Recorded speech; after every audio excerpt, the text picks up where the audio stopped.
খেলার উপরে খেলা।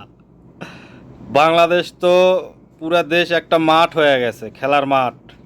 একের পর এক শুধু খেলাই চলবে এখন। যাই হোক, 13 তারিখে যেটাই হোক, প্রশাসন আছে, যন্ত্রপাতি নিয়ে মাঠে নামবে, হয়তো কিছুটা কন্ট্রোলে থাকবে। কিন্তু 11 তারিখ সর্বমোট 8টি দল একসাথে নামবে মাঠে, খেলবে। ডক্টর মোহাম্মদ ইউনূস একজন কার্টুন। এই কার্টুন আসার পর থেকে বাংলাদেশের খেলা আরও বেড়ে গেছে। জনগণ খেলা দেখতে দেখতে হতাশ, কিন্তু খেলা শেষ হচ্ছে না। দেখা যাক 11 তারিখ 13 তারিখ কি হয়।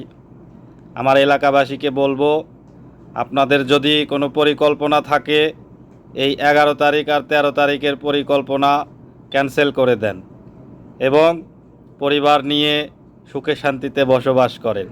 ধন্যবাদ।